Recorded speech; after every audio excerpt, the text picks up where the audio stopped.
Assalamualaikum warahmatullahi wabarakatuh. Waalaikumsalam warahmatullahi wabarakatuh. Macam mana Sihat? suami? Macam mana Datuk, sihat ke?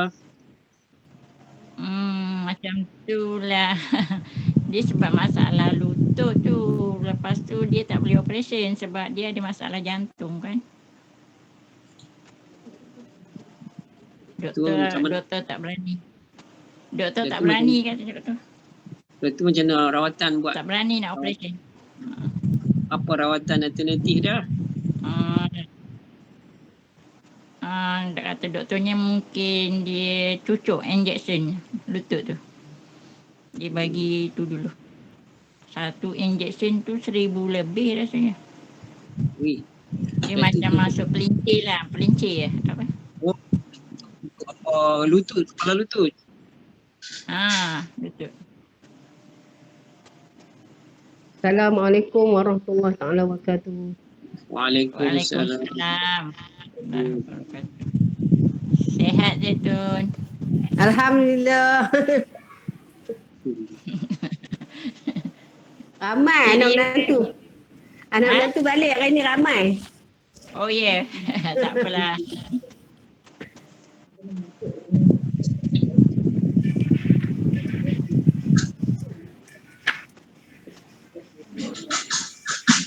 Sekarang terpaksa pakai kerusi roda lah.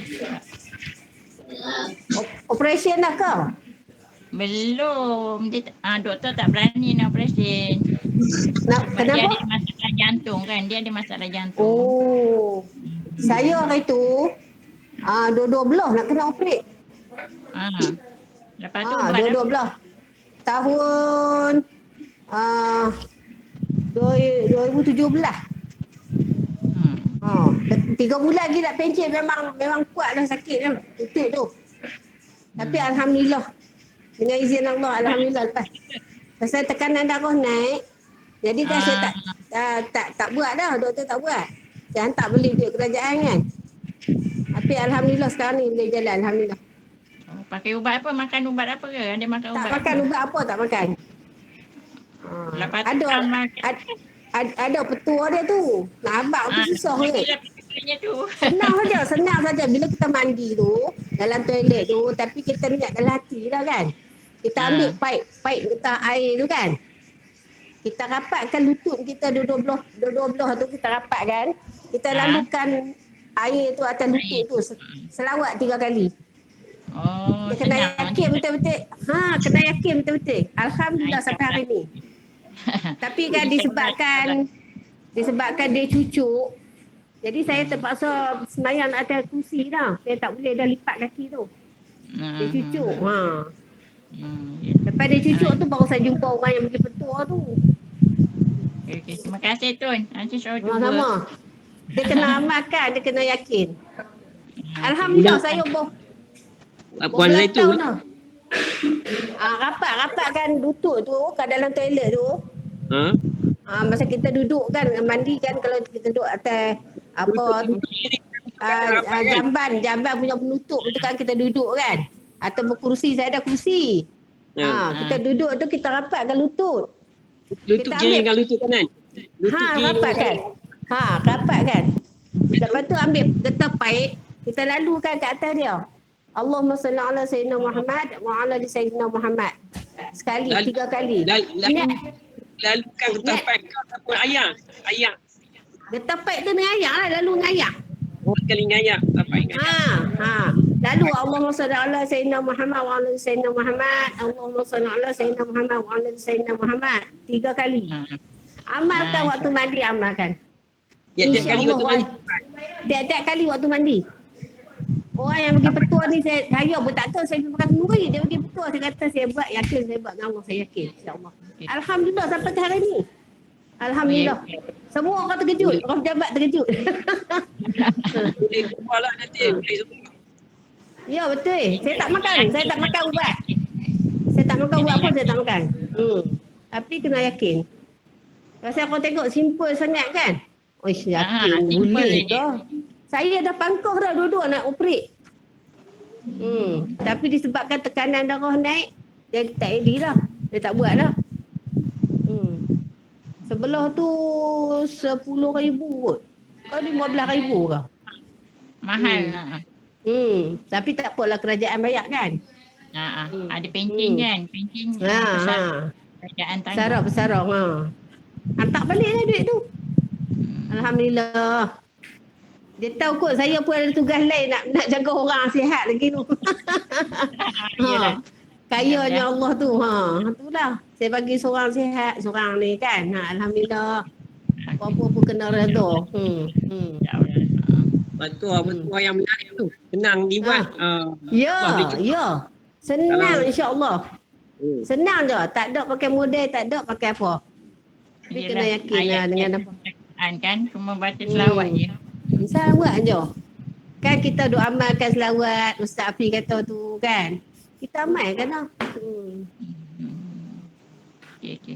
InsyaAllah nanti saya cuba buat deh. Selawat yang biasa. Allahumma salli ala sayyidina Muhammad wa ala ali sayyidina Muhammad. Ya. 3 kali dalam hati sebab dia dalam toilet kan. Betul. Dalam hati duduk je tu. Belum mandi ke apa kan, sebelum mandi tu baca dulu. Lalukan air tu dulu. Rapatkan paha. Dari kiri ke kanan ke kanan ke kiri. Kiri ke kanan. Allahumma salli ala sayyidina Muhammad wa ala ali sayyidina Muhammad.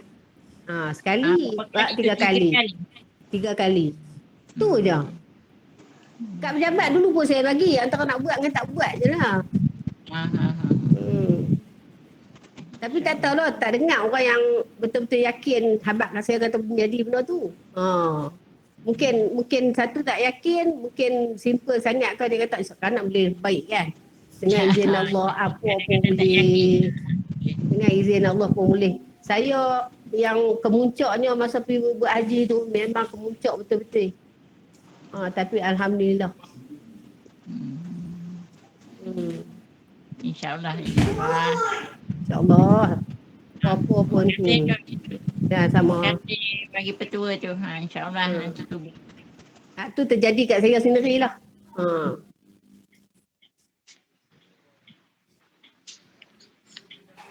Tak siapa-siapa pun boleh jadi macam tu. Kita dah sampai umur ni memang siapa-siapa boleh jadi. Doktor kata selalunya grease ataupun pelicin kat lutut tu tak dah kurang dah kering lah.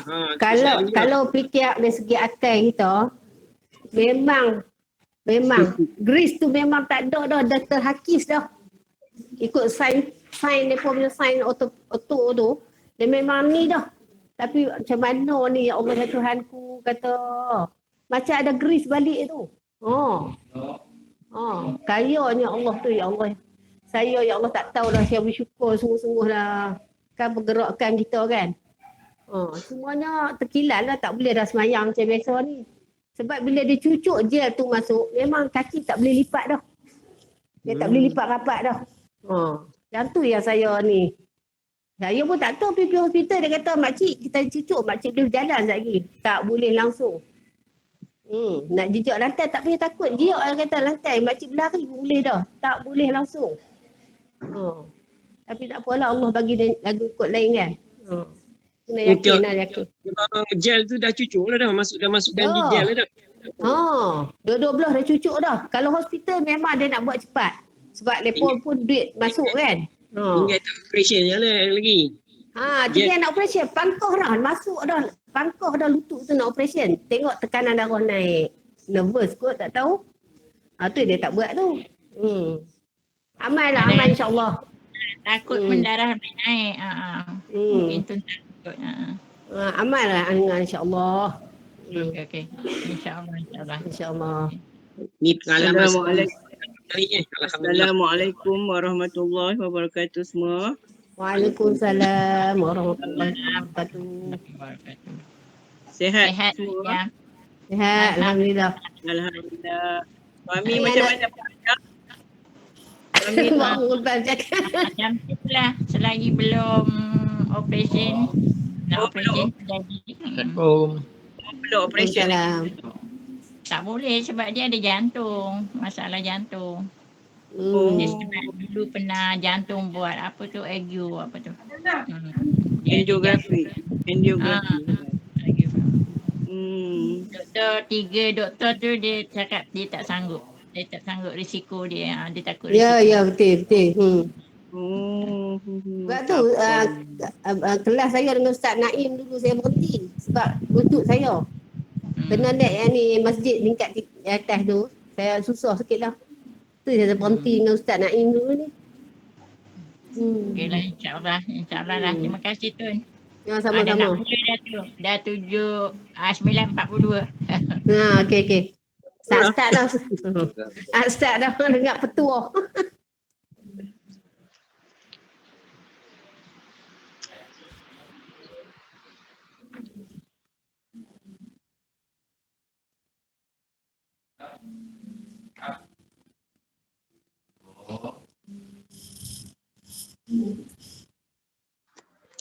A'udzubillahi minasyaitonirrajim. Bismillahirrahmanirrahim. Assalamualaikum warahmatullahi wabarakatuh. Waalaikumsalam warahmatullahi wabarakatuh. Warahmatullahi wabarakatuh.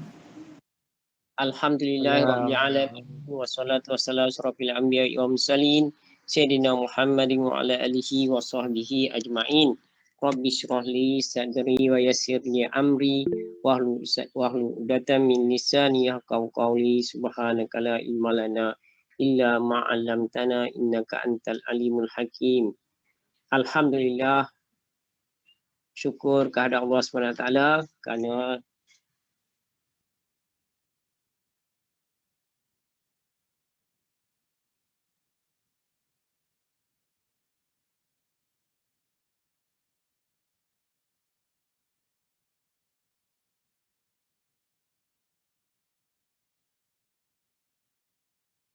Allah. Alhamdulillah, pada malam ni kita dapat bersiaran lagi di mana pada malam ni kita berada pada siri yang ke-219. Alhamdulillah. Marilah sama-sama kita buka program kita pada malam ni dengan sama-sama lagi kita membaca umul kitab Al-Fatihah. A'udzubillahi minasyaitonirrajim. Bismillahirrahmanirrahim. Alhamdulillahirabbil alamin wassalatu wassalamu asyrafil anbiya'i wal mursalin sayyidina Muhammadin wa ala alihi wa sahbihi ajmain. Rabbi shrah li sadri wa yassir li amri wahlul 'uqdatam min lisani yafqahu qawli.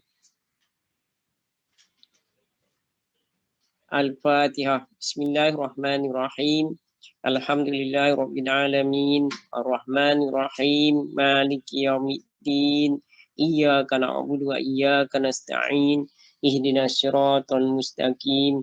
Siratal ladzina an'amta 'alaihim ghairil maghdubi 'alaihim waladdallin. Amin.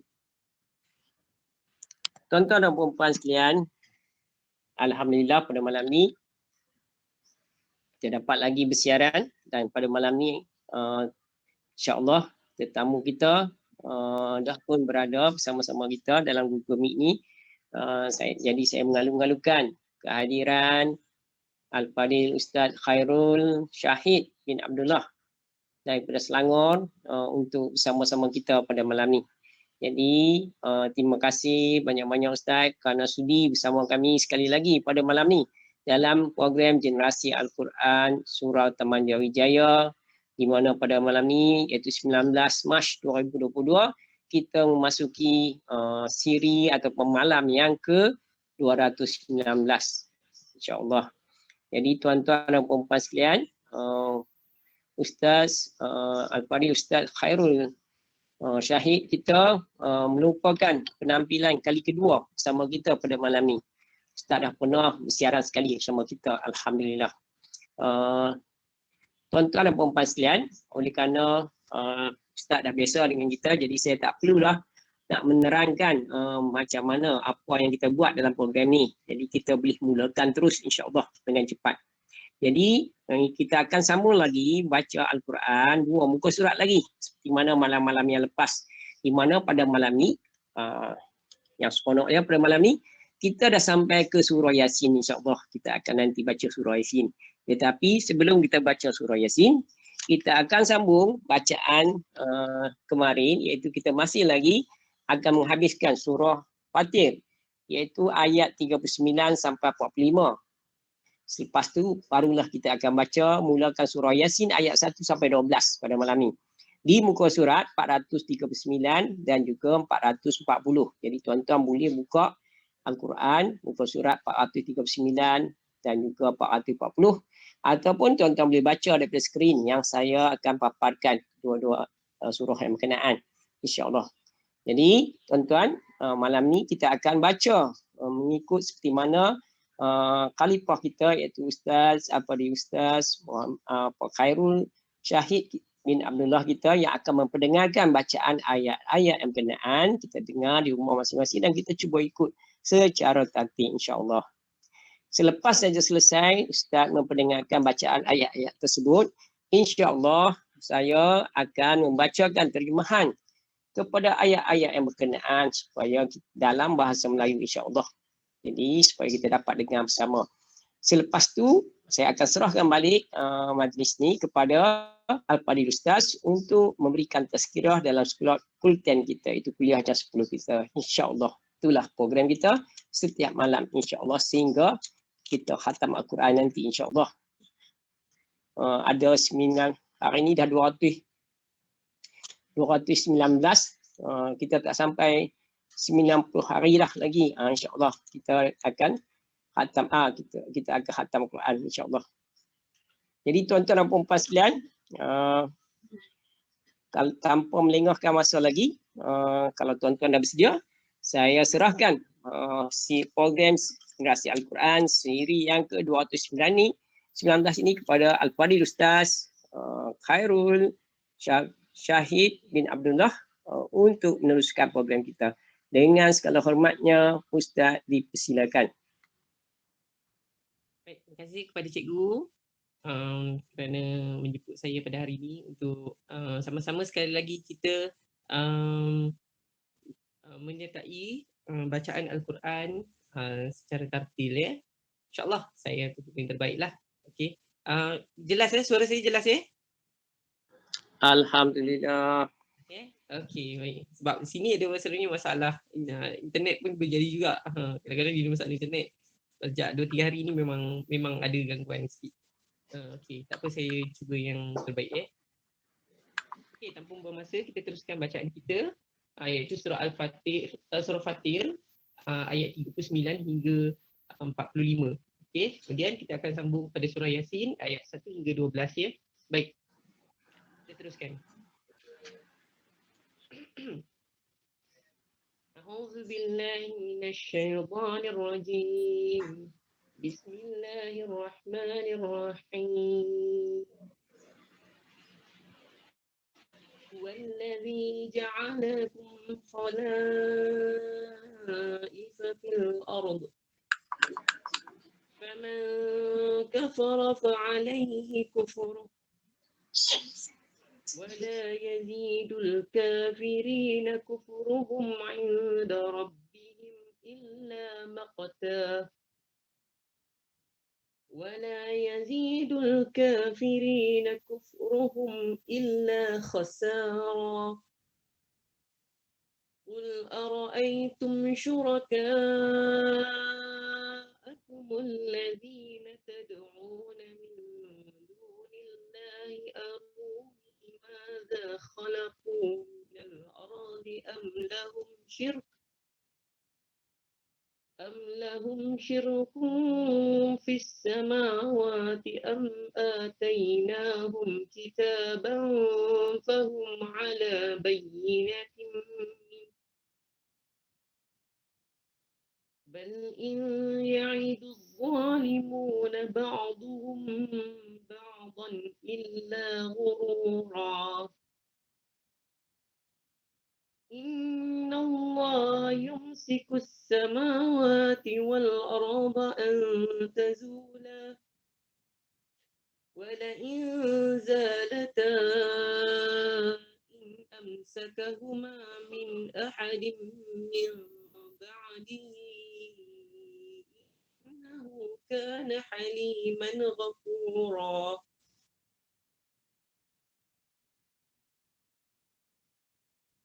وأقسموا بالله جهد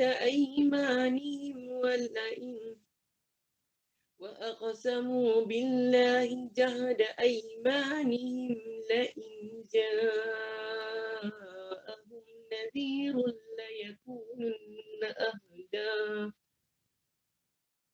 نذير ليكونن أهدى من إحدى الأمم فلما جاءهم نذير ما زادهم إلا نفورا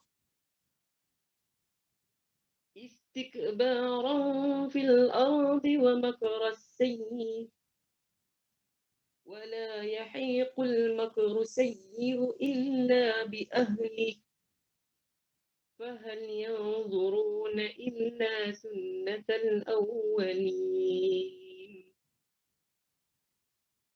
فلن تجد لسنة الله تبديلا ولن تجد لسنة الله تحويلا أولم يسيروا في الأرض فينظروا كيف كان عاقبة الذين من قبلهم وكانوا أشد منهم قوة وما كان الله ليعجزه من شيء في السماوات ولا في الأرض إنه كان عليما قديرا ولو يؤاخذ الله الناس بما كسبوا ما ترك على ظهرها من دابة ولكن يؤخرهم إلى أجل مسمى فإذا جاء أجلهم فإن الله كان بعباده بصيرا صدق الله العظيم. بسم الله الرحمن الرحيم. ياسين والقرآن الحكيم إنك لمن المرسلين على صراط مستقيم تنزيل العزيز الرحيم لتنذر قوما ما أنذر آباؤهم فهم غافلون لقد حق القول على أكثرهم فهم لا يؤمنون إنا جعلنا في أعناقهم أغلالا فهي إلى الأذقان فهم مقمحون وجعلنا من بين أيديهم سدا ومن خلفهم سدا فأغشيناهم فهم لا يبصرون وسواء عليهم أأنذرتهم أم لم تنذرهم لا يؤمنون إنما تنذر من اتبع الذكر خشي الرحمن بالغيب فبشره بمغفرة وأجر كريم إنا نحن نحيي الموتى ونكتب ما قدموا وآثارهم وكل شيء أحصيناه في إمام مبين صدق الله العظيم. Sadaqallahul azim. Allah. Alhamdulillah. Subhanallah. Alhamdulillah pada malam ni kita dah dapat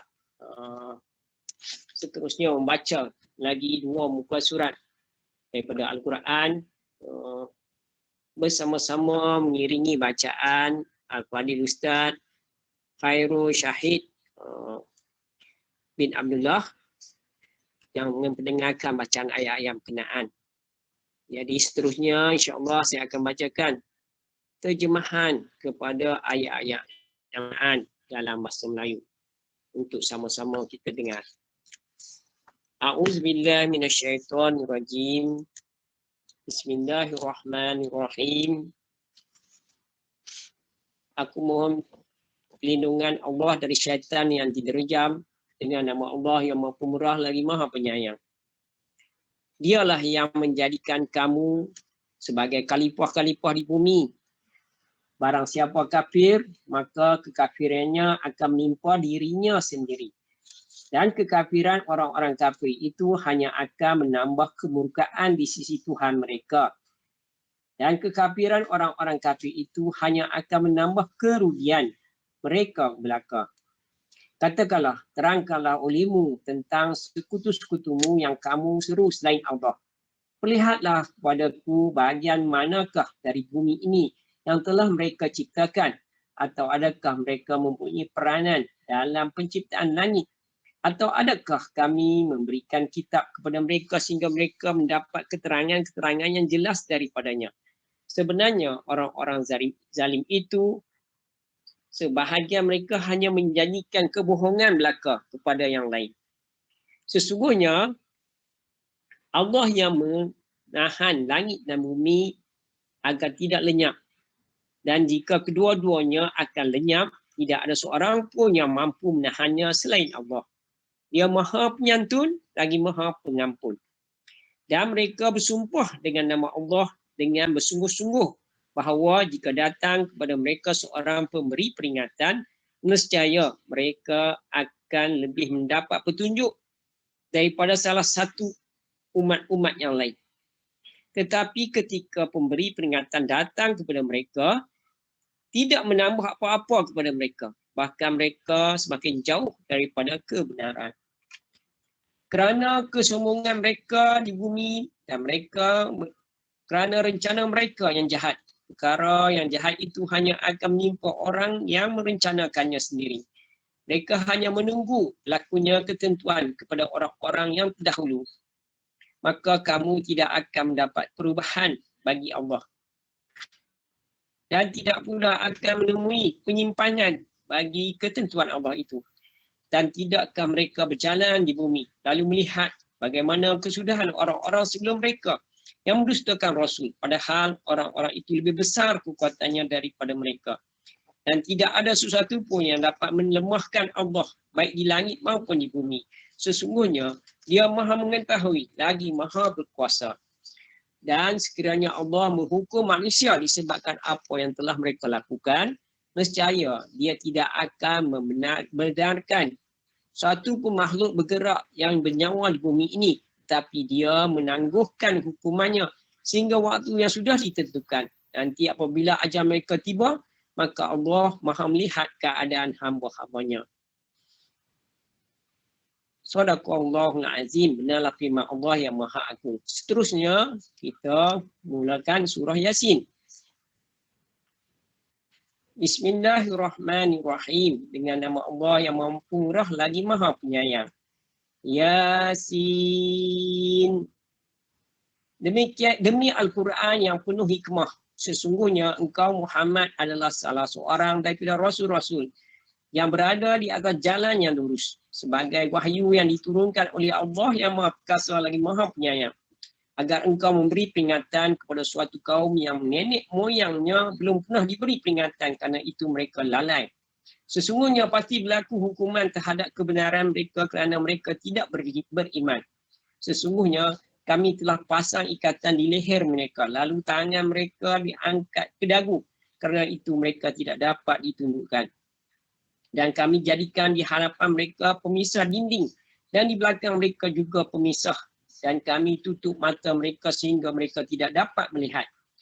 Dan sama saja bagi mereka apakah engkau memberi peringatan kepada mereka atau engkau tidak memberi peringatan kepada mereka, mereka tidak akan beriman juga. Sesungguhnya engkau hanya memberi peringatan kepada orang-orang yang mahu menerima peringatan dan yang takut pada Tuhan yang Maha Pemurah. Walaupun mereka tidak melihatnya, maka berilah kepada mereka kabar gembira dengan keampunan dan pahala yang mulia. Sesungguhnya kamilah yang menghidupkan orang-orang yang mati dan kamilah yang mencatatkan apa yang telah mereka kerjakan dan kesan-kesan yang mereka tinggalkan, dan segala sesuatu kami kumpulkan dalam kitab yang jelas Lauh Mahfuz.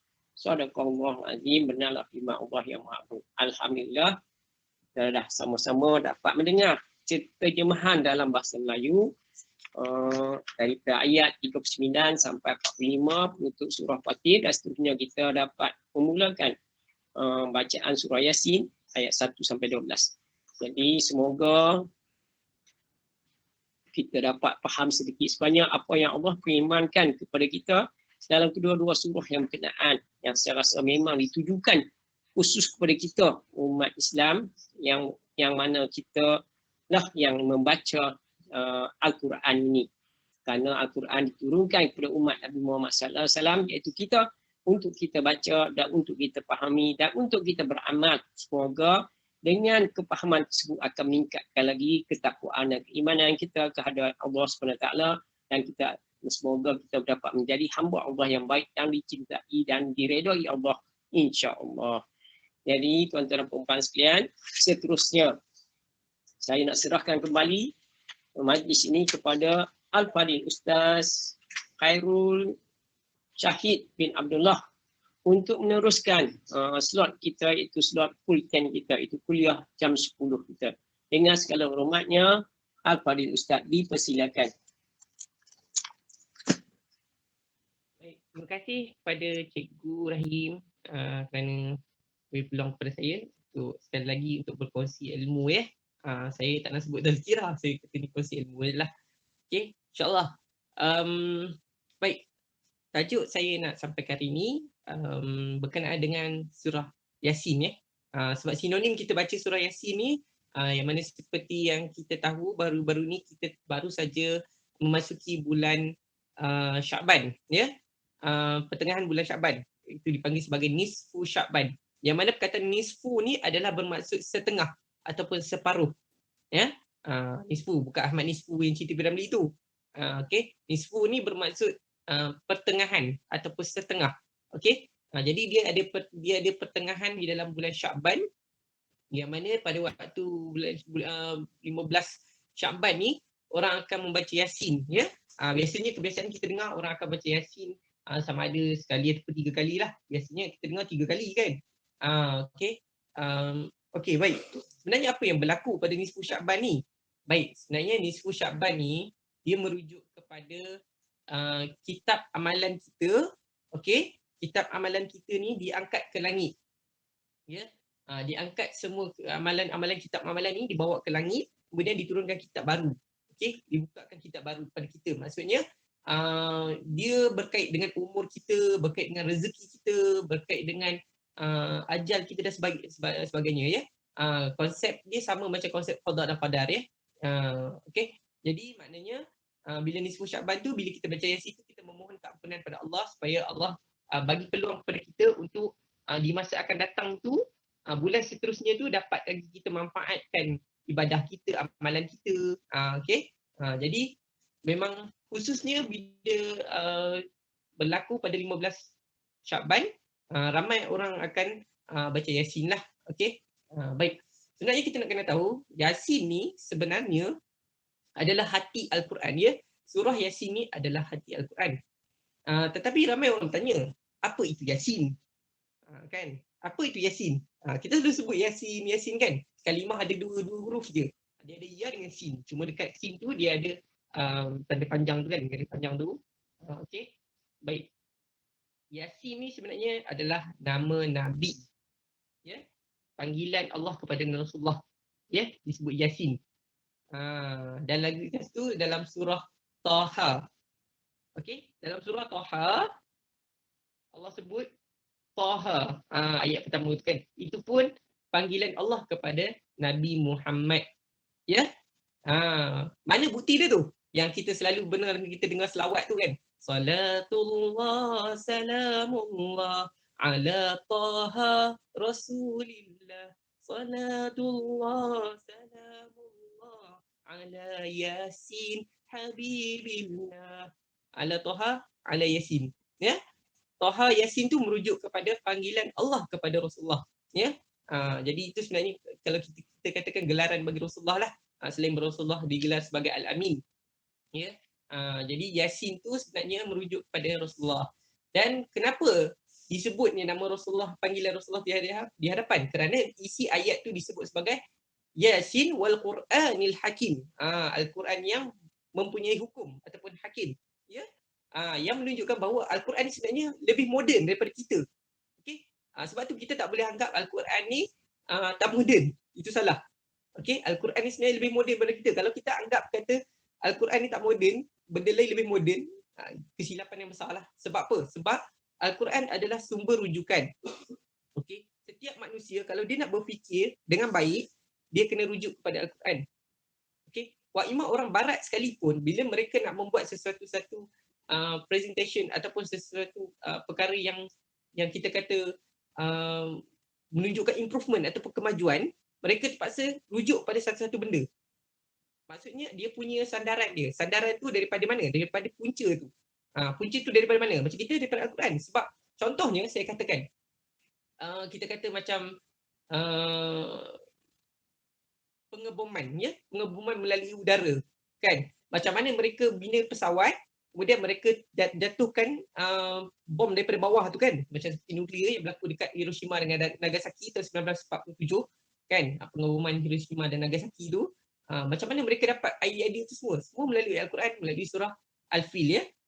Kan Allah bagi tahu dalam Al-Quran yang mana burung-burung ababil membawa batu-batu sijil, batu-batu neraka tu lempar ke bawah. Jadi mereka gunakan sandaran tu untuk membuat teknologi yang mereka nak rancangkan tu. Okey? Jadi itu sandaran.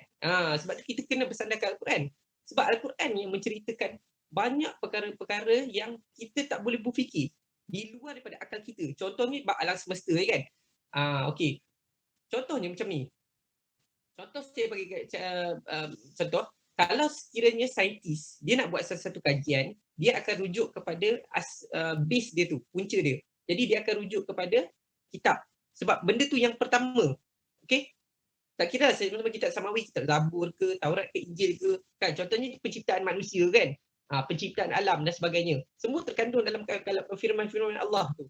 Jadi bila kitab-kitab dah dirosakkan, kitab Taurat, Zabur, Injil ni dirosakkan, jadi hanya tinggal Al-Quran. Al-Quran saja yang benar. Jadi bila mereka buka lagi 3 kitab ni, mereka pening. Kejap cakap macam ni, kejap cakap macam ni, kejap macam ni. Dan akhirnya mereka return back to baca Al-Quran. Buka balik tengok Al-Quran. Oh, Al-Quran cakap macam ni Oh, berlaku fenomena alam ni macam ni. Macam ni. Semua diceritakan dalam Al-Quran. Okey? Baik. Tapi saya nak rujuk ke surah Yasin ni kerana di dalam ayat tu ada ayat yang menunjukkan kita panggil kuasa Allah kepada Nabi. Okey? Contohnya dalam peristiwa hijrah, ya. Peristiwa hijrah, Allah berfirman kepada Nabi ketika Nabi nak keluar pergi berhijrah, Nabi dikepung oleh kaum-kaum Quraisy, ya. Kaum-kaum Quraisy Mekah yang mana memusuhi Nabi, yang dipimpin oleh Abu Jahal. Mereka nak tangkap Nabi. Jadi bila mereka nak tangkap Nabi, mereka kepung keliling rumah Nabi tu. Nabi ada dalam rumah dengan Sayyidina Abu Bakar. Jadi bila Sayyidina Abu Bakar nak keluar, takut. Ada musuh-musuh lah nampak mereka dekat luar, kat keliling tu. Jadi di sinilah Allah turunkan satu ayat daripada surah Yasin, ya. Iaitu ayat 9 yang kita bacakan tadi. Bismillah, a'udzubillahi minasyaitonirrajim. Wa ja'alna min baini aydihim saddan wa min khalfihim saddan fa'aghshaynahum fahum la yubsirun. Rasulullah ambil pasir campak kat muka. Sebab tu dalam ayat tu disebut, dalam ayat tu mereka ditidurkan. Maknanya dalam firman tu Allah dah cerita ayat tu sebenarnya bagi orang-orang musyrik itu tidur. Okey, itu sebenarnya kekuasaan yang Allah tunjuk kepada Nabi. Okey, menggunakan kalamnya. Dan di riwayat itulah disandarkan kepada surah Yasin, ya. Sebab tu surah Yasin ni sangat-sangat istimewa, ya. Sangat istimewa. Dia juga boleh jadi perantaraan untuk penyembuh, ya, daripada penyakit. Okey, biasa kalau kita tengok orang sakit, Biasa orang akan buat baca Yasin lah. Seperti air penawar kan, air Yasin dan sebagainya untuk rawatan. Jarang kita dengar orang buat air ni kan, air surah lain. Kan biasa kita dengar air Fatihah dengan air Yasin. Kan? Jarang kita dengar orang kata, tak tahulah, saya tak pernah dengar lagi lah orang cakap ada, okey saya nak rawat orang ni, saya nak buat air surah Toha, surah Ibrahim kan, surah Nuh kan, ataupun surah An-Nisa, tak ada kan. Biasanya orang sebut air Yasin, maksudnya air daripada getaran bacaan surah Yasin. Okey, sebab surah Yasin ni dia memang ada kelebihan dia sendiri ada kelebihan sendiri. Kalau kita baca amati surah Yasin tu sendiri, banyak terkandung dalam ayat tu menceritakan tentang ilmu, tak ilmu. Baik. Jadi kelebihan kita membaca Al-Quran ni sangat-sangat penting sebab apa kelebihannya? Salah satunya tenang hati kita tenang jiwa kita. Jadi kalau kita nak tenang jiwa, kita kena cari Al-Quran. Bukan kita tenang jiwa, kita pergi duduk kat pantai mengenang nasib tu semua tu, tak jadi cerita kan. Itu gangguan setan datang dia yang kepala, dia berkhayal lah kan. Dia berkhayal cerita drama TV3 semua keluar, habis novel-novel semua keluar kan. Itu tak betul kan. Kita kalau nak dapat ketenangan, kena cari Al-Quran. Kenapa kena cari Al-Quran? Sebab firman Allah, kita seolah-olah berdialog dengan Allah. Kita bercakap sebab kita membaca. Kita nak cuci hati kan. Ini kalau orang kadang-kadang tengah tension, dia layan media sosial kan, dia tengok Facebook, dia tengok Instagram, dia tengok YouTube kan. Kalau dia tengok benda-benda yang manfaat, alhamdulillah tak ada masalah, benda tu boleh menambah ilmu dia. Tapi kalau dia buat tengok benda-benda yang tak sepatutnya kan, benda-benda yang lara, benda-benda yang kata buang masa kan, yang tu mungkin akan mengganggu jiwa dengan hati dan perasaan masing-masing kan. Itu yang sebenarnya yang berlaku. So kalau kita nak tenang jiwa ni, kena cari Al-Quran. Okay? Sebab at the end, at the last, tetap Al-Quran ni lah penyelesaian dia. Contoh saya kata, kalau biasanya kalau kita kata daripada kita lahir, kan orang kena azan kita, betul tak? Kemudian cukup jambul dan sebagainya pun kena ada majlis yang melibatkan dengan baca-baca Al-Quran, zikir dan selawat dan sebagainya. Kemudian sampai kita dah kahwin pun ada dekat tempat agama pun kena soal juga pasal tu. Dan sampai nak mati pun kita orang kata kena baca surah Yasin, kena baca doa dan sebagainya. So maksudnya benda tu berkait. Benda tu berkait. Daripada awal kita lahir sampai kita mati, benda tu berkait je. Okay? Benda-benda yang melibatkan kalam Allah ni kita tak boleh kata kalau belajar agama ni kena orang yang pakai tapiah aja. Kan, kena orang yang dah memang ada asas agama, tak boleh. Kita tak boleh cakap itu. Kita kalau tak kira siapa kita kena belajar. Kita kena belajar sebab ilmu ni dia tak ada batas, Dia kena belajar. Jangan belajar ilmu yang pelik-pelik sudah. Kan orang kadang-kadang zikir goyang-goyang kepala tu semua kan. Teruk sangat tu kan. Penari pun ada kan. Janganlah sampai tahap tu kan. Kita limit, kita belajar yang benda yang asas dia penting namanya fardu ain fardu ain penting. Sebab isu fardu ain ni isu yang sangat-sangat kritikal lah bagi saya kerana banyak yang berlaku. Contohnya nak masuk bulan Ramadan ni, kita nak masuk bulan Ramadan kan. Kita tak jauh lagi 15 hari lagi kita nak masuk Ramadan. Banyak isu yang berlaku lah. Biasanya orang tak tahu bab-bab hukum kan. Bila berlakunya Ramadan, orang tak tahu bab-bab hukum. Ustaz, boleh ke saya nak korek telinga bulan Ramadan? Saya nak korek hidung bulan Ramadan? Ustaz, boleh ke? Macam mana kalau bila azan masuk waktu azan tu, waktu subuh tu, saya boleh makan lagi ke tak semua? Banyak orang keliru bab hukum. Keliru bab hukum. Tapi saya punya pandangan, sekiranya kita orang kata macam setengah pendakwah dan penceramah sebagainya, ustaz-ustaz yang mengajar di masjid seperti guru takmir, kita sarankan buat majlis ilmu, satu majlis ilmu yang berkaitan dengan Ramadan itu sendiri, supaya orang jelas dengan bab hukum kan, adab dan etika sebagainya kan. Sebab kita bila dekat-dekat dengan Ramadan ni sebenarnya banyak berlaku kekeliruan. Banyak fahaman-fahaman ni daripada fahaman macam ni, fahaman macam ni, dia kata macam ni, orang ni kata macam ni kan. Jadi bercelaru kan. Jadi dia kena ada satu khusus yang mana bila dekat-dekat dengan Ramadan tu kita terangkan okey apa yang boleh, apa yang tak boleh kan. Kan bukannya bulan Ramadan ni kita excited semacam ni kan. Excited bukan sebab apa, excited sebab kita boleh moreh makan moreh kat masjid kan. Itu tak betul lah kan. Ada orang yang excited, dia bila datang Ramadan ni dia macam-macam excited. Excited pertama, dia ada excited yang bila Ramadan ni dia rasa nak tambah amal ibadah dia. Dia rasa dia nak khatam Quran. Alhamdulillah, tak ada masalah. Itu maknanya dia ada satu dia ada satu misi yang baik, positif. Maksudnya dia betul-betul ada semangat. Okey. Tapi kalau berlakunya ada pula orang dia kalau bila datang Ramadan ni dia excited. Oh dia kata, "Oi, tak sabar tunggu Ramadan ni kan. Ui, tak sabar tunggu Ramadan ni." Kan bila tanya dia, "Kenapa tak sabar sangat tunggu Ramadan?" Biasalah, I memang Pak I berniaga pasal bazar Ramadan kan. Pasal dia berniaga bazar Ramadan tu dia excited tu. Bukan dia excited pasal puasa, bukan dia excited ibadah. Dia excited pasal dia berniaga kat bazar Ramadan. Tak apalah. Okey, yang tu dia obses tu. Okey, sebab kita bila dekat-dekat dengan Ramadan ni, kita dah kena prepare. Sebab tu saya kaitkan dengan Al-Quran. Kenapa?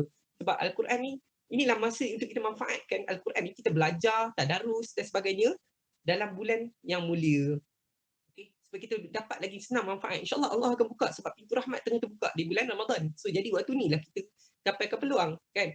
Ini ada orang yang dia bulan Ramadan dia boleh bantai tidur daripada subuh sampai buka puasa tu. Itu pun tak perlu juga tu kan. Ada orang dia kata terlalu penat sangat puasa kan. Habis sahur tu dia tibai nasi 4 pinggan tidur sampai buka puasa. Dia bangun buka puasa habis 6 jam air dia telan kan. Kata penat sangat kan. Ada macam tu pun ada. Ada yang sampai Bilal tu dia tengah azan tu kan. Sanggup tengah-tengah azan tu ambil kurma makan. Allahu akbar, Allahu akbar. Syahadu Allah ilaha illallah. Ada macam tu. Sebab kenapa tahu? Kenapa? Sebab tak tahan sangat kan. Itulah ujian Ramadan ya. Sebab Ramadan ni apa maksud Ramadan? Selalu kita sebut kata Ramadan. Selalu sangat kita sebut kata Ramadan tapi kita tak tahu apa maksud Ramadan. Ramadan ni sebenarnya bermaksud panas ya. Panas. Ramadan ni bermaksud panas. Kita selalu sebut Ramadan, kita tak tahu kenapa betul Ramadan. Sebab Ramadan ni panas. Sebab sinonim pada zaman Rasulullah, bila masuknya bulan Ramadan, dia akan masuk satu musim yang panas. Tapi jangan pula kita pergi berdebat dengan orang pula kan. Kita tengok kan, Ustaz, hari ni hujan Ustaz. Ustaz kata panas, tak ada dah seminggu hujan. Tak ada pun panas kan. Matahari tak nampak hari. Ustaz kata Ramadan tu panas. So maksudnya saya boleh tak puasa lah kan. Oh tak boleh macam tu sebab ada sinonim nama Ramadan tu memang kata satu bulan tu nama Ramadan lah kan. Okey. Sebab waktu bulan Ramadan ni lah sebenarnya istimewa untuk kita sebagai orang kata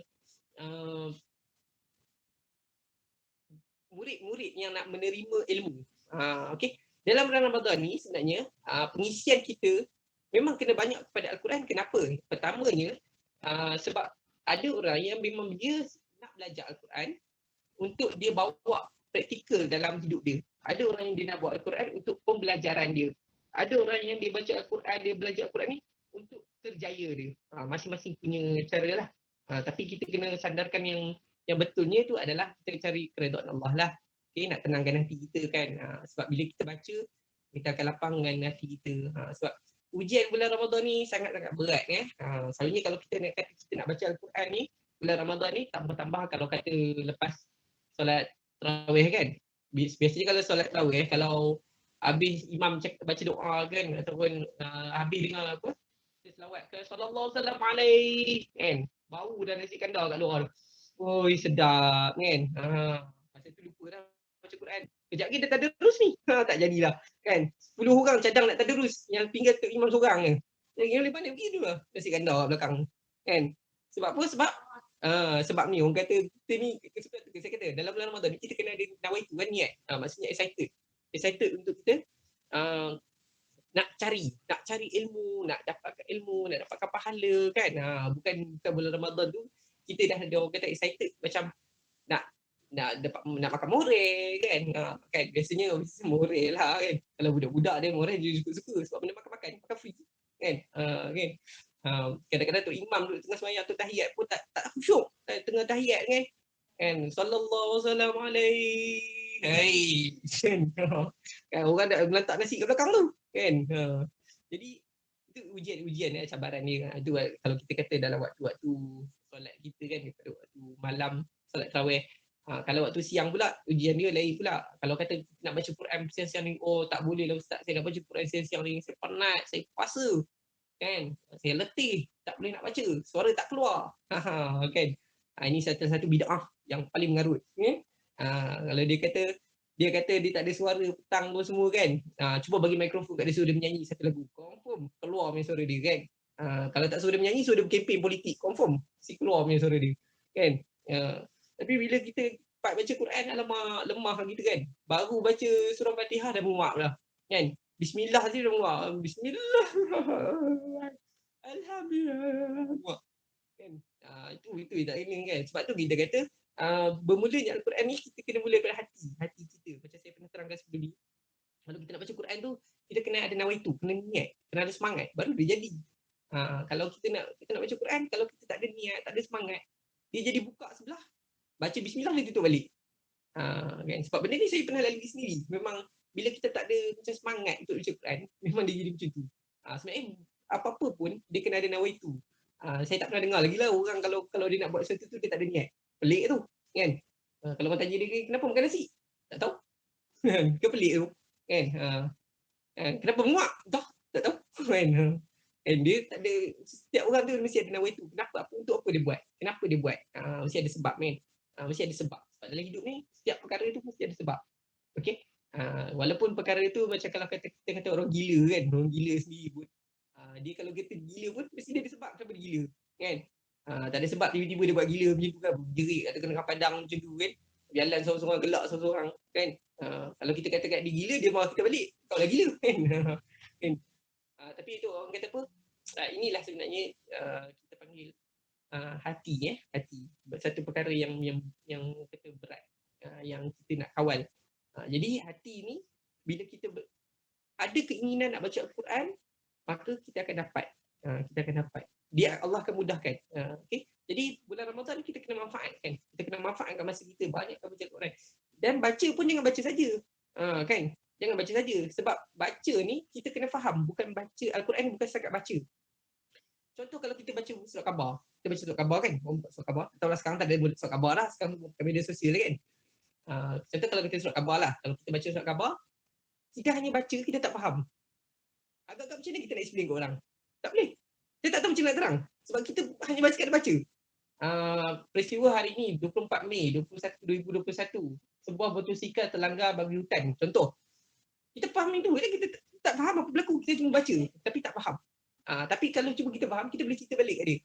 Ni ada segi motor ni, dia terlanggar tadi dengan fizik tu. Itu apa jadi? Ajak kat baca bagi habis, saya faham. Itu macam tu. Sebab tu bila kalau kita tengok, kan, kalau kita tengok drama ke filem ke, kan, bila kita fokus, kita akan ingat benda tu, kita boleh cerita kat orang, boleh cerita. Tapi bila kita sekadar tengok cerita kan sekali lalu, takkan jadi apa-apa. Macam mana cerita tu?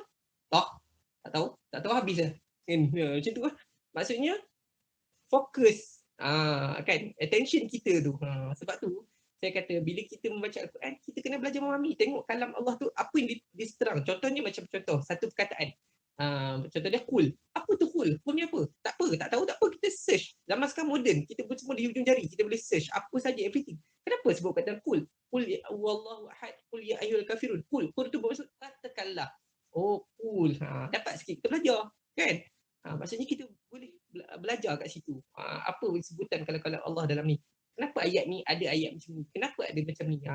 Tapi benda yang paling penting bila kita nak baca Al-Quran ni, tajwid adalah perkara yang paling asas sekali untuk kita kena baca. Okay? Sebab kalau tak ada tajwid, kita baca Al-Quran ibarat macam kereta api. Jalan. Atau sampai kat stesen. Kan? Tak ada break, tak ada apa. So maksudnya Al-Quran ni kalau kita tahu tajwid, kita akan tahu tanda berhenti, kan, wakaf dekat mana, kita tahu sifat huruf dia macam mana, kan, panjang baris dia semua. Jadi ini kemahiran atau kefahaman yang perlu kita buat. Okay? Kita kena usaha atas diri kita sendiri. Okay? Kita tak boleh macam orang kata lompat pagar ataupun lompat lurus bendul. Kau bendul orang kata, kan? Tak boleh, kan? Contohnya kita hari ni baca terus nak ubah muka surat, tak cepat habis, tak cepat khatam. Tak boleh macam tu. Sebab biasanya kalau kita buat macam tu, kan, orang kata kita sekadar membaca lah, sekadar membaca. Kita tak ada memahami, kita tak bawa benda tu dalam diri kita. Kita tak kita tak adaptasi benda tu sebagai kehidupan kita. Okay? Kita sekadar baca. Sekadar baca ni ibarat macam saya kata tadi lah, kita baca surat khabar macam tu je. Kita tak faham apa berlaku. Kita hanya baca. Kan? Macam kita baca signboard lah. Kita baca signboard, kan, kita naik kereta, kita naik motor, kita nampak ada signboard, kita kan tulis pergi ke Sungai Bakap contohnya, Taman Jawi-Jaya. Kita hanya baca, tapi kita tak tahu kat mana dia ke tempat tu. Tapi cuba kita faham, arrow tu tunjuk sini, kanan, sini, belah kiri. tu baru faham. Maknanya kita memahami. Kalau baca sekadar baca. Sebab tu kalau banyak orang terlajak tu. Sebab dia tak faham. Dia tak faham kedudukan apa semua kan. Itu sebab tu memahami tu benda lebih penting. Sama macam orang nak jawab peperiksaan, murid-murid kita yang baru ambil SPM baru ni kan. Bila mereka nak ambil peperiksaan kan. Kalau setakat mereka hanya baca dan hafal, setakat tu je. Nanti bila dia masuk dia periksa belum tentu dia boleh jawab. Kadang-kadang dia ingat apa yang dia hafal je. Lepas tu lupa lah. Yang lain tak tahu. Sebab konsep memahami tu sebenarnya benda yang perkara lebih penting. Okey? Memahami. Memahami. Macam orang bercerita kat kita lah. Orang cerita kat kita. Tak kira cerita masalah ke, cerita apa-apa ke. Bila kita dengar, kita kena cuba memahami. Faham tu apa dia cakap. Kalau tak faham, kita akan anggut lah. Ya. Kalau tak faham pun, anggut. Kan? Kan? Tapi cuba orang tu faham. Kita bukan boleh balas balik. Oh macam ni. Dia kena macam ni. Tu faham kan? Macam kita kat sekolah kan. Macam murid-murid kat sekolah. Bila cikgu terang. Kalau dia tak faham. Kita dapat baca muka dia macam mana. Bila cikgu tanya. Faham cikgu? Dia jawab dulu. Faham cikgu? Yang tu maknanya dia memang tak faham. Okay? Selalunya macam tu. Kalau tak percaya tanya cikgu Rahim kan. Biasa macam tu. Dia kalau jawab faham cikgu. Tak faham pun naknya. Kan dia buat lah kendu macam tu macam faham. Dia tak faham pun. Tapi cuba kita bersoal jawab kan. Buat situ baru nampak kefahaman dia tu. Maknanya dia memahami. Tapi kalau kita mengajar itu lagi. Okay faham tak? Faham cikgu. Dia tak faham pun. Dia keluar kelas tu lupa habis. Benda cikgu tu ajar tadi tak faham. Kan? Memang macam tu. Sebab tu kefahaman ni benda yang paling asasnya paling penting. Jadi bulan Ramadan kita kena rebut peluang. Sebab kita dah makin dekat dengan Ramadan. So saya kaitkan kitab Al-Quran ni dengan Ramadan. Kerana kita masa singkat sebenarnya kita ni berada di akhir zaman. Di akhir zaman ni cabaran ni besar. Ya? Cabaran zaman sekarang ni zaman ni zaman teknologi. Teknologi ni sebenarnya benda satu kita panggil penghalang juga. Bagi saya. Kalau bagi orang lain mungkin ada pendapat masing-masing. Tapi bagi saya dia sendiri penghalang juga. Penghalang kita untuk meraih ibadah sebenarnya. Sebab biasalah saya katakan contoh kalau Tok Imam tengah semayang kan. Kalau kat handphone duduk kat sini kan. Dia baru selepas memang politik ni. Kan tengah berdebat tu tiba-tiba dia semayang. Agak-agak tenang tak solat dia? Tak ada. Dia kata ingat ni. Tadi tengah balas pasal politik ni. Parti Kupul dengan parti Hammer ni. Macam mana parti Paku ni menang tak menang ni. Kan kan. Habis. Assalamualaikum warahmatullahi wabarakatuh. Buka dulu tengok handphone. Tak puas. Lawan balik. Jadi itulah tekangan dia kan. Dia. Dan ada juga yang bila bulan Ramadan ni dia nak dapatkan Lailatul Qadar kan. Dia kata ustaz saya bulan ni saya nak dapat Lailatul Qadar kan. Saya nak dapat Lailatul Qadar ni. Kata istimewanya Lailatul Qadar ni saya nak dapat. Mungkin mana tahu malam ni tiba-tiba pokok sujud ke kan. Pokok rokok ke kan. Ada sampai tahap macam tu pun ada. Punya excited kan. Sampai dia semayang tengah semayang terawih dia tengok pokok. Mana tak ada pun rokok. Tak ada pula sujud. Kan? Ada macam tu pun ada. Punya orang kata punya excited kan. Orang kata tapi kita janganlah sampai tahap tu kan. Orang kata punya nak dapat Lailatul Qadar kan. Tak ada Lailatul Qadar ni Allah bagilah. Setengah orang tu kalau memang Allah pilih malam tu dia dapatlah. Cuma bentuk keadaan dia sifat dan waktu dia tu Allah Alam tak boleh nak ditentukan. Kadang-kadang biasanya malam lah. Kan ada orang buat qiyamul lail kadang-kadang tengah malam semata-mata dia tengok Lailatul Qadar. Dia kata malam ni ustaz saya dapat Lailatul Qadar ustaz. Kan dia tanya dia macam mana Lailatul Qadar dia tu. Entahlah ustaz. Saya rasa bila saya buka mata saya nampak dunia ni bersinar-sinar. Mengarut dia tu. Kan tiba-tiba pula dunia bersinar pula. Kan ada orang yang malam-malam dia bukan nak dapat Lailatul Qadar, dia nak dapat Lailatul Qadar. Kan pergi Kamdar cari baju raya kan. Biasa 10 malam terakhir kan. Okey. Baik. Itu yang berlaku fenomena yang berlaku pada kita lah sebagai Islam ni kan. Cabaran dia bila berada di akhir zaman ni. Biasa masjid ni dia kalau nak penuh pun waktu bulan Ramadan lah biasanya. Tapi biasa dia akan penuh malam pertama sampai malam 10 tu. Kan. Malam pertama ke 10 tu biasa ramai lah. Memang penuh lah. Kan. Tapi bila dia sampai dekat ujung tu dah memang sikit kan. Janganlah tinggal imam seorang ni. Kan. Imam lah dia imam dia makmum dia takbir semua dia lah. So, siap semua dia. Kan. Yang lain semua dah balik kampung dah beraya dah pergi shopping. Kalau macam tu lah. Ada setengah tempat saya pernah pergi bila 3 malam terakhir tu sunyi tak ada orang. Masjid tu tutup. tutup tu masjid. Tak ada orang. Gelap gitu. Tak ada dah orang tarawih. Kan? 2 malam terakhir biasanya kan. Tak ada tarawih. Kan tarawih kat rumah gitu. Kan? Kat masjid kalau dia tarawih kan dia tak main sebab apa tak ada murid. Kan tak ada sponsor. Okey. Itu yang berlaku lah. Okey. Jadi kita ni orang kata dalam bulan Ramadan ni manfaatkan masa kita banyakkan baca Quran. Sebab apa? Sebab kita mungkin tak tahu sama ada Ramadan ni adalah Ramadan terakhir kita kan. So kita kena anggap Ramadan ni seperti perang. Bulan Ramadan ni bulan seperti perang lah. Bulan seperti perang. Okey, yang mana kita kena berlawan hawa nafsu. Itu jihad paling besar ya, jihad hawa nafsu. Kemudian waktu ni lah kita kena berebut peluang untuk mencari ilmu, cari ilmu. Ilmu tak kisahlah ilmu apa-apa, bukan ilmu hitam lah. Okey, salah lah. Ilmu-ilmu yang baiklah, ilmu yang manfaat untuk yang kita adaptasikan dalam hidup kita macam Al-Quran ni. Al-Quran adalah buku manual. Dia adalah buku manual, panduan kita, sandaran kita. Kalau kita tak manfaatkan Al-Quran, maka Al-Quran akan tinggal jauh kita. Sebab Al-Quran dia akan jadi sahabat kita bila kita berada di dalam alam baqa, alam kubur. Jika kita baca Al-Quran, kita jaga Al-Quran, insya-Allah Al-Quran ni akan jadi syafaat kita di akhirat nanti. Okay. Jadi selalulah membaca Al-Quran dan amalkan selalu, insya-Allah. Moga-moga kita dapat ketenangan, kita dapat berkat, dapat pahala, insya-Allah. Okay, saya sudahi perkongsian ilmu kita saya pada hari ini. InsyaAllah ada rezeki, ada peluang kita jumpa lagi. Terima kasih kepada Cikgu Rahim kerana jemput saya untuk malam ni. Maaflah malam-malam sebelum ni saya tak boleh sertai sebab saya banyak urusan. Ada buat kerja-kerja lain sikit. InsyaAllah semoga sihat selalu semua. Buat jemaah. Terima kasih. Assalamualaikum warahmatullahi wabarakatuh.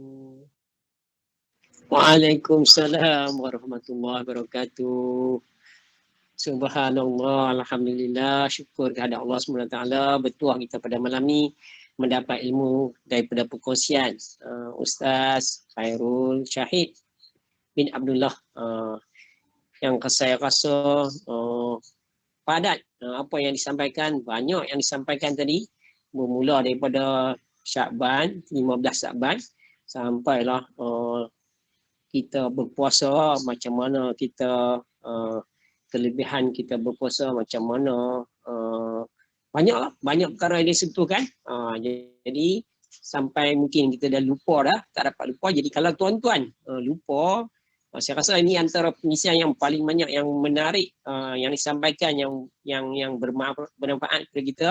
Jadi kalau tuan-tuan tak sempat catat kerana laju juga Ustaz sampaikan tadi, nak sampaikan banyak kepada kita dan sangat terhibur juga dengan cara penyampaian yang sangat santai, dengan selawat yang saya rasa sedap tadi. Saya pun baru perasan bahawa Yasin dan Toha tu ditujukan ke merupakan panggilan kepada Nabi Muhammad SAW, yang mana bersandarkan pada selawat yang kita baca. Jadi tuan-tuan dan puan-puan sekalian, mungkin tuan-tuan dan puan-puan nak berinteraksi dengan Ustaz kita. Jadi bukan senang. Macam Ustaz kata tadi, sebenarnya saya dah cuba hubungi hari itu Ustaz. Mula-mula Ustaz tak sihat, kemudian Ustaz sibuk sikit. Saya pun tak pasti. Ustaz di Selangor, sekolah-sekolah agama, dia cuti dia sama macam cuti sekolah lah. Maksud dia ni baru nak buka balik hari Senin ni. Sama ke dia punya hari cuti? Kalau di JAIZ. Oh, dia ikut. Oh, JAIZ dengan sekolah dia waktu hari sekolah dia sama, dia ikut jadual macam tu. Bagus juga macam tu. Pasal apa? Kalau tak sama, ibu bapa dengan anak-anak tu urusan nak bercuti lah apa semua tu. Tak sama kan, sagi anak sekolah apa tak sekolah tak kalau buat semua senang ni, nak pergi mana-mana pun semua. Jadi dia ikut apa takwim tu jadi cantik ke tidak, susah. Memang susah pengendalian. Sagi anak sekolah. Jadi ni bapa mak ngayah sekolah lain pula, jadi tak sama cuti dia. Jadi ni bagus. Jadi Ustaz sibuk lah. Jadi nak buka balik sekolah ni. Bulan 3 besok dah buka sekolah, ada kutipan juga dan sebagainya. Ustaz Putri menyebutkan tak dapat nyertai kita. Jadi dapat juga malam ni. Dan malam ni malam yang sangat padat yang Ustaz sampaikan. Saya rasa Ustaz sampaikan dengan bersahaja tanpa tag tadi sungguh menarik. Alhamdulillah. Memberi kesian sangat-sangat bermanfaat kepada kami. Jadi mungkin kawan-kawan dalam ni teringin nak bersembang Ustaz. Silakan. Ajar Amnah dulu. Ajar Amnah, Datin Amnah kita daripada Banting. Murid mungkin nak berinteraksi dengan Ustaz sebab daripada Selangor juga. Silakan. Ajar Amnah.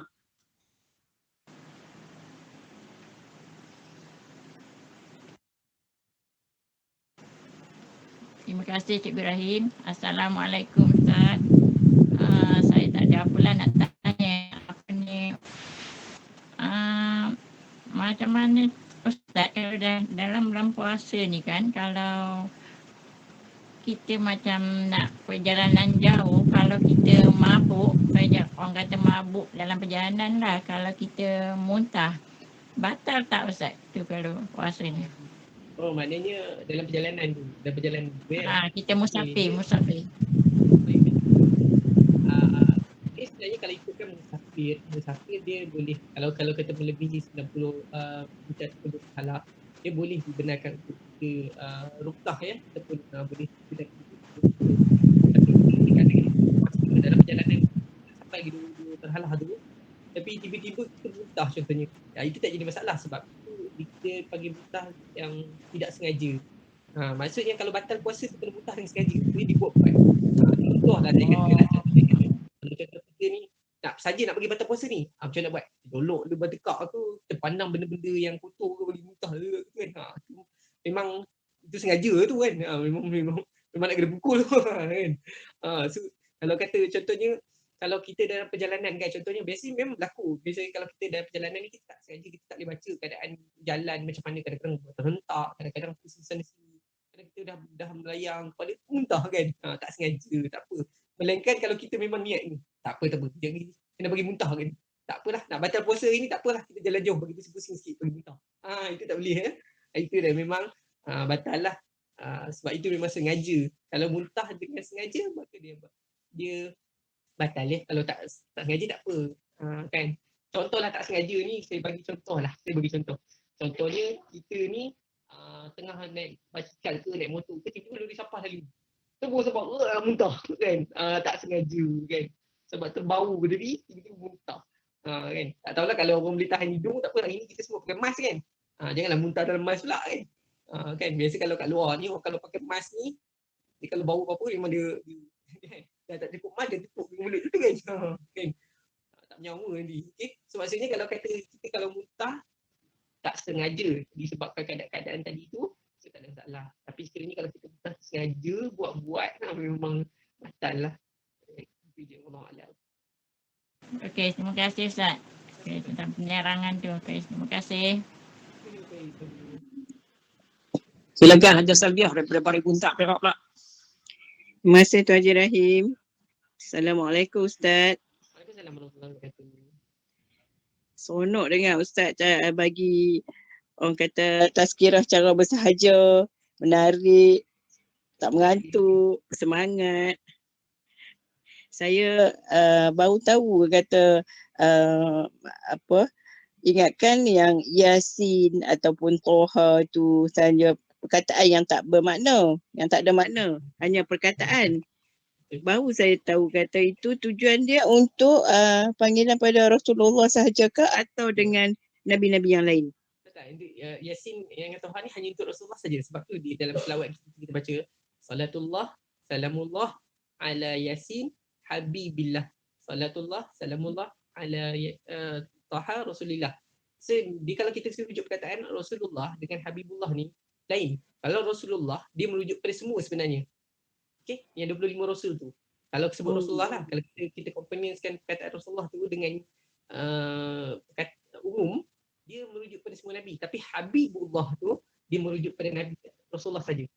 Sebab kata-kata maksudnya Nabi Muhammad SAW je lah itu. Sallallahu Alaihi Wasallam saja. Kalau kata Rasulullah, sebenarnya Rasulullah kita boleh gunakan pada Nabi Musa. Kalau Rasulullah untuk 25 orang Nabi itulah. Akhirnya kalau dia merujuk pada perkataan Habibullah tu, yang tu memang merujuk pada Nabi Muhammad saja. Jadi sebenarnya kalau kita tengok dalam selawat tu sendiri, dia merujuk pada salatullah, selawat. Maknanya kalau kita salatullah tu maknanya selawat. Jarang kita dengar, kita tak pernah dengar orang selawat kepada Nabi Musa. Jarang kita dengar orang selawat kepada Nabi Isa, Nabi Ibrahim kan. Ibrahim kita hanya ada salam sejahtera kat atasnya. Kan dalam solat kita kan, sama solat ta'ala Ibrahim wa ala ali Ibrahim. Sebab apa? Dia keturunan kepada Nabi Muhammad. Maksudnya keturunannya. Tapi dia selawat ni hanya ada dua je lah. Selawat kepada Nabi Ibrahim dengan selawat Nabi Muhammad saja. Nabi lain tak ada. Okay. Macam mana dengan perkataan-perkataan yang lain Ustaz? Macam Sod, Nun, Yang Alif tu Lam sebenarnya Mim dia yang tu. kalimah lain tu dia tak berkait dengan firman Allah yang maksudnya yang merujuk pada someone, individu. Okey. Yang tu dia ada dia punya maksud-maksud lain lah, macam Qaf, Al-Quranul Majid kan. Dia ada atau Simim, ada Qaf kan. Yang tu semua lebih kepada kita kata abstrak lah, benda yang kita tak pasti, tak nampak, tak tahu. Jadi kalimat-kalimat tu masih tersembunyi. Yang Maksudnya yang tu tak ada makna lah kira. Yang tu tak ada makna. Hanya perkataan. Bagi kita yang membaca ni sebenarnya dia ada makna, tetapi makna dia dalam kalimah masing-masing. Macam contoh dia tengok perincian ayat tu tentang apa. Jadi merujuk pada ayat tu lah sebenarnya, kalimah-kalimah tu merujuk pada keseluruhan ayat tu, apa yang Allah nak sampai kepada siapa. Jadi menggunakan kalimah-kalimah tausimim, menggunakan Qaf, kan. Kalau macam Toha dengan Yasin ni dia khusus. Dia memang khusus untuk Nabi Muhammad sebab dia gelaran. Sebab kalau kita tengok ayat surah Yasin tu sendiri, dia guna perkataan pertama Al-Quran. Okey, Yasin wal Quranil Hakim. Jadi Al-Quran ni kepada siapa? Bukan Nabi Musa, bukan Nabi Nuh, bukan Nabi Ibrahim, Nabi Muhammad. Allahuakbar. Terima kasih Ustaz. Lagi satu Ustaz nak tanya. Ada orang kata majlis tahlil ni bid'ah. Saya nak kepastian. Tahlil bid'ah. Terima kasih Ustaz. Yang ni saya rasa isu ni memang orang kata panjang lah kalau kita nak huraikan kan, sebab yang selalu kata bid'ah ni Wahabi. Kan, fahaman Wahabi ni sebenarnya dia satu fahaman yang dibawa daripada Mesir, Arab sana kan, Arab Saudi dan sebagainya. Dia keturunan mereka yang dulu yang belajar tentang fahaman salafi ni. Tapi kalau saya katakan isu tahlil semua ni tak jadi bid'ah pun. Dia tak ada masalah. Dia isu yang sebut bid'ah ni dia tak bersandarkan kepada apa kita kata nas yang betul kan. Dia hanya daripada pemikiran yang kita panggil subjektif. Macam kita kata pemikiran salafi pemikiran salafi ni kalau dalam Al-Quran ni banyak mengatakan tentang metafora. Metafora ni maksudnya kata perumpamaan ataupun isti'arah disebut dalam bahasa Arab. Jadi kalau fahaman salafi ni dia merujuk, bila fahaman salafi ni dia tak boleh hurai apa tu isti'arah tu, maksudnya metafora tu. Contohnya kalau kita kata singa Allah, contoh kan, kata singa Allah merujuk kepada Sayyidina Hamzah kan. Tapi bagi mereka singa Allah tu mereka baca Allah tu ada singa. Itu yang jadi kita kata fahaman dia tu terlalu subjektif. Dia faham benda tu seketul, sebiji. Kan, wajhullah, dia ada wajah Allah. Dia pun faham Allah tu ada wajah. Macam tu. Jadi maknanya tipikal lah. Itu yang saya katakan kalau fahaman salafi ni dia yang mencetuskan perkataan bid'ah ni. Sebenarnya kalau kita kata tahlil ni semua gantung pada niat lah, apa dia nak buat untuk apa kan. Ada setengah orang dia memang buat tahlil tu untuk buat duit kan. Sebab bila dia buat tahlil tu dia boleh minta sedekah, minta derma, minta apa kan. Dia sebenarnya bergantung pada kita lah, pada kita sendiri. Tapi dia tak jadi masalah, pada saya tak ada masalah. Yang jadi masalah tu bila kita ni excited over. Maksudnya nampak terus bid'ah ini bid'ah. Tapi kita tak rujuk balik kepada sandaran nas tu. Memang betul zaman Rasulullah memang tak ada buat pun. Contohnya macam Maulid Nabi kan, Maulid Rasul. Memang zaman Nabi tak buat Maulid Rasul sebab Nabi pun dah ada zaman tu, apa nak buat Maulid kan. Yang buat Maulid tu selepas wafat Rasulullah. Jadi ini adalah orang panggil macam tradisi lah, je daripada tradisi. Kita tak kata benda tu macam salah. Bila disebut bid'ah ni dia seolah macam kataan macam benda tu tak kena, tak sesuai. Sebab tu bid'ah ni dia ada dua, satu dia panggil bid'ah hasanah, satu lagi bid'ah dhalalah. Bid'ah hasanah ni guna bid'ah yang baik lah. Satu lagi bid'ah dhalalah ni bid'ah yang bertentangan. Maksudnya ada yang boleh, ada yang tak kena. Bid'ah ni sebenarnya dia bergantung kepada perbuatan kita yang nak membuat tu. Itu je. Maksudnya kalau benda tu dah nampak jauh sangat, itu baru bid'ah. Contohnya benda tu orang tak pernah buat lah. Contohnya saya bagi contoh lah, contoh saya. Contohnya orang sembahyang atas kereta api kan. pernah dibuat orang waktu sembahyang kita tengok jalan sembahyang. Kan. Kalau kita break sibuk dia kat depan. Kan? Jatuh bawah lanyak pula kan. So, tak kena, orang kata tak kena situasi. Itu je lah. Allah Alam. Alhamdulillah, terima kasih Ustaz. Sama-sama. Seterusnya mungkin Ajar Nolelawati nak berinteraksi dengan Ustaz, silakan. Ajar. Terima kasih Tuan Haji Rahim. Assalamualaikum Ustaz. Waalaikumsalam. Tak nampak Ustaz kat mana dah. Oh ya, Ustaz, tadi Ustaz ada sebut kalau untuk mencari ketenangan jiwa tu bacalah Al-Quran kan ya. Saya ada bukan pengalaman diri sendirilah, pengalaman adik-beradik ya. Yang kematian anak kan, baby, dia kata dia tak tahu, tak tentu arah. Jadi dia baca Quran, dia kata tak berhenti-henti, dia kata. Dalam satu hari, dalam 7 jam macam tu dia baca je sebab anak kan, kematian anak. Dia kata Alhamdulillah makin lama baca makin tenang, makin lama baca makin tenang, dia kata. Tak tahulah berapa juzuk dia baca kan. Cuma saya nak tanya, ada tak surah-surah tertentu yang kita direct terus nak baca supaya dapat ketenangan jiwa tu? Macam adik saya tu dia baca terus non-stop. Sampai dia kata Alhamdulillah dia dah boleh terima lah kan. Minta pandangan penjelasan Ustaz. Okey, baik. Baik. Okey. Ni kalau kata bacaan Al-Quran ni maksudnya kalau kita nak baca dalam bentuk ketenangan ni, saya tak khususkan satu surah ataupun satu ayat, tapi dia berbentuk amalan. Sebenarnya benda ni dia berbentuk pada amalan, ya. Amalan kita tu yang melazimkan kita untuk kita jadi kebiasaan untuk kita nak dapat.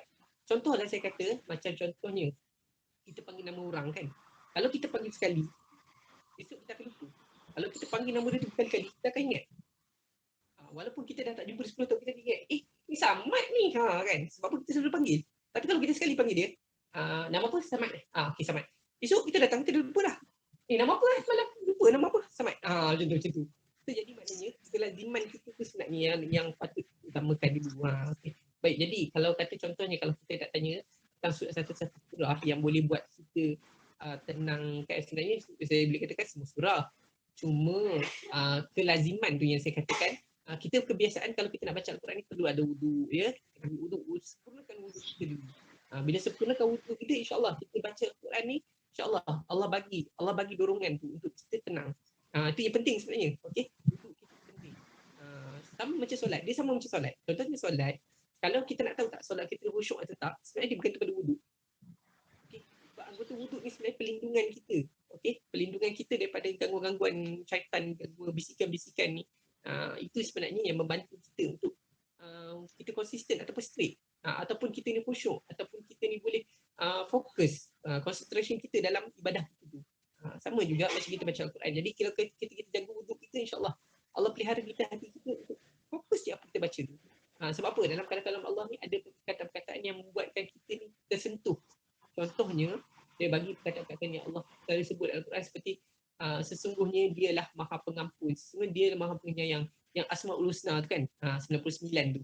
Okey. Bila disebut kalimah-kalimah 99 tu sebenarnya merujuk kepada kita, peradaan kita dengan Allah. Okey. Kita dengan Allah. Okey. Sebab dia nak merujuk ayat. Sebab tu kenapa Al-Quran ni Allah turunkan kepada Rasulullah. Okey. Allah turunkan kepada Rasulullah dan Allah turunkan kepada Rasulullah untuk kita baca kerana ini firman dia sendiri cakap. Jadi bila dia cakap, bila kita baca kalam-kalam dia, Allah bagi dorongan tu. Allah akan bagi apa melalui ayat tu. Contohnya kalau ayat tu ayat syifa, dia akan dapat syifa tu. Dia akan dapat penawar tu. Okay, contoh kalau dia kena sakit, dia baca Al-Quran boleh sembuh. Sebab bila dia baca, Allah bagi ayat tu menjadi syifa bagi diri dia. Kan? Contohnya ada saya pernah dengar ada orang sakit, saya tak pasti sakit dia tu kronik jugalah, sebab dia kena buat hemodialisis kan. Saya tak salah saya dia sakit anemia. Darah dia dah rosak kan. Jadi bila dia selalu amal baca Quran, dia selalu baca Quran tak berhenti kan. Jadi bila dia baca Quran, dia menghayati apa bacaan tu, kan. Kemudian kadang-kadang dia rakam Al-Quran tu, dia dengar balik. Jadi benda-benda tu sebenarnya terapi bagi diri dia. Dan satu hari tu bila dia cek darah dia, alhamdulillah makin kurang. Maknanya sebenarnya Allah nak tunjuk. Allah nak tunjuk kebesaran dia. Kita ni kalau kata contoh, kalau kita sekadar kita membaca, sebenarnya itu hanya kita panggil dalam 50% lah untuk kita kuatkan semangat kita. Tapi kalau kita mendengar sambil membaca, benda tu lebih membantu. Maksud saya kat sini, bila bersama-sama, berjemaah ataupun tadarus, ataupun kita kata bertalaki dengan guru. Macam kita buat sekarang ni lah. Sebenarnya benda ni dia lebih berkesan. Kalau baca seorang-seorang ni kadang-kadang ada banyak gangguan. Contoh kalau kita tengah baca, kita dengar cicak bunyi pun, dah rasa tak khusyuk kan. Macam kita tengah solat kan. Tengah solat, kita dengar motor bawa lalu solat. Kita tak khusyuk dah. Kadang-kadang dalam hati kita dah sound dia dah kan. Apa punya biawak ada ni kan. Kan. Kadang-kadang gangguan ni berlaku bila kita bersendirian. Kan. Sebab tu kalau kita baca Al-Quran, lebih baik kita kena bertalaki. Ataupun kita dengar ayat tu, kita ikut baca. Itu lebih baik. Tapi kalau sekali kita nak baca Quran seorang-seorang ni, kita kena tengok kat dalam sekeliling kita. Kalau dengar bunyi orang tengah drill bertukang kat sebelah tu, tak payah baca, berganggu. Kan? Kita biarkan dia buat dulu. Jangan keluar pergi marah dia pula kan. Sebab kita nak dapat ketenangan. Okay? Jadi ketenangan tu sebenarnya dia akan dapat bila kita cuba menghayati bacaan tu. Lazimkan. InsyaAllah Allah bagi ketenangan. Okay? Dia tak boleh, kita tak boleh baca, kita tak boleh baca Al-Quran dalam keadaan kita tengah stres. Tak boleh. Kita kata terang contohnya macam kalau kita tengah-tengah tension, kita nak pegang Quran, buka baca, memang kepala kita sendiri akan jam. Jadi kita kena mulakan dengan wuduk. Mulakan dengan wuduk, tenangkan diri dulu, buka Quran. InsyaAllah Allah bagi. Allah akan bagi ketenangan. Dia tak boleh tengah-tengah tu marah orang dia buka Quran, tak boleh. Sebab tu dia kena cool down dulu. Kena tenang dulu, baru baca. Baca tu dia kena hayati. Kena hayati ayat tu.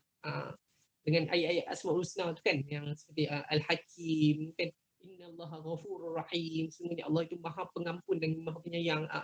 Ambil ayat-ayat tu, letakkan dalam diri kita, insya-Allah. Allahu a'lam bissawab. Terima kasih Ustaz. Alhamdulillah. Seronok dengar jawapan Ustaz. Malam ni nak bagi kepada ibu-ibu kita pula untuk berinteraksi dengan Ustaz. Sorry Haji Yaakob. Malam ni nak bagi kat ibu-ibu ya. Silakan Pak Haji Zaitun Osman. Assalamualaikum Ustaz. Assalamualaikum. Saya nak tanya. Suami tu dia ada masalah dalam perut lah kan. Tak boleh puasa. Memang tak boleh puasa. Memang dia ada masalah lah daripada hospital pun kan. Okey. Lepas tu kan kita kena bayar fidyah kan. Lepas tu cover pun kena cover. Macam mana nak cover? Maksudnya dia nak kodok balik tu tak boleh. Nak cover tak boleh, nak buat hak tahun ni lagi. Memang tak boleh, dia ada masalah. Saya kalau bab macam ni, dia sebenarnya ni kita panggil dia bab dalam diri dia dah masuk dalam bahagian ruksah dah ni. Sebenarnya dia dah dalam peringkat kita panggil tak mampu. Dalam kategori kita panggil insan yang tak mampu lah, tak mampu berpuasa tak boleh berpuasa. Ya. Ada kelonggaran dia di situ. Tapi sekiranya kalau dia boleh buat kan boleh buat dia juga kena kan, puasa dah. InsyaAllah. Tapi kalau saya kata saya tak pernah meletakkan hukum dekat sini. Cuma saya katakan jika sekiranya ada berkehendak, berkemampuan, boleh nak buat, boleh buat, tak ada masalah. Tapi kalau kita tak boleh, tak apa. Kita tak boleh paksa. Sebab Islam tu mudah ya. Islam dia tak ada. Tapi kena bayar fidyah lah Ustaz. Kena bayar fidyah lah. Macam itulah. Terima kasih Ustaz. Okey, baik, sama-sama. Tak maaf, bateri saya tiba-tiba drop ni. Low.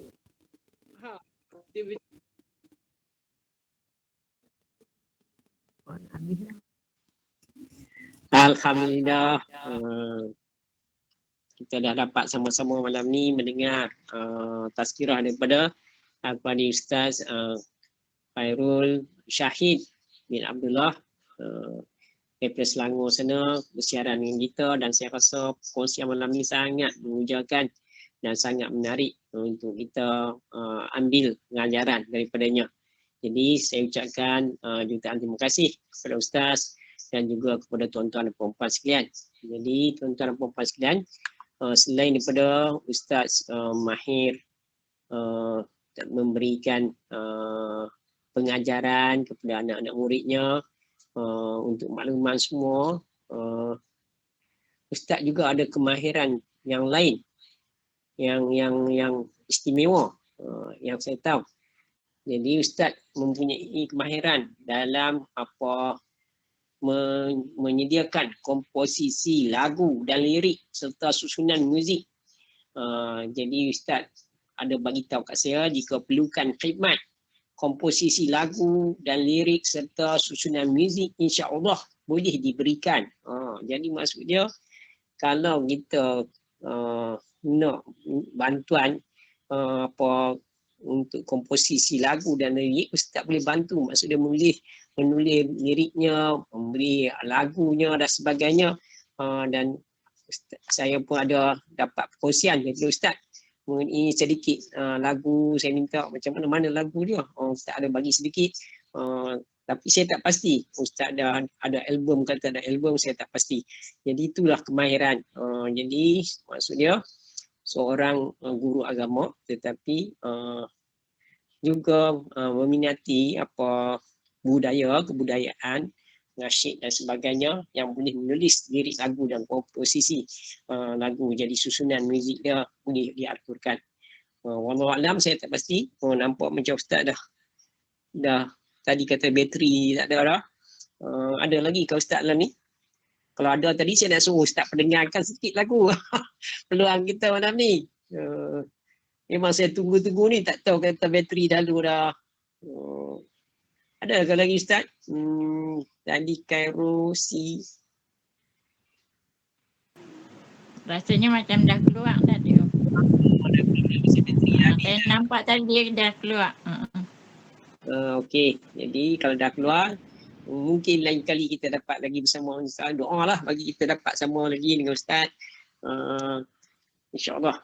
Jadi sebagai penutup pada malam ni, dah lewat dah ni sampai 10.58 dekat pukul 11 dah. Marilah sama-sama kita tutup majlis pada malam ni macam biasa dengan baca tasbih kifarah dan suratul As. Subhanakallahumma bihamdik asyhadu an la ilaha illa anta astaghfiruka wa atubu ilaih. Bismillahirrahmanirrahim. Wal 'asr innal insana lafi khusr illal ladzina amanu wa 'amilus sholihat wa tawassaw bil haqq wa tawassaw bis sabr. Allahumma arhamna bil Qur'an waj'alhu lana imaman wa nuran wa hudan wa rahmah. Allahumma dzakirna minhu ma nasina wa 'allimna minhu ma jahilna warzuqna tilawatahu ana al-laili wa atrafan nahar waj'alhu lana hujjatan ya rabbal alamin. Wabillahi taufiq wa hidayah. Wassalamualaikum warahmatullahi wabarakatuh. Terima kasih. Waalaikumsalam warahmatullahi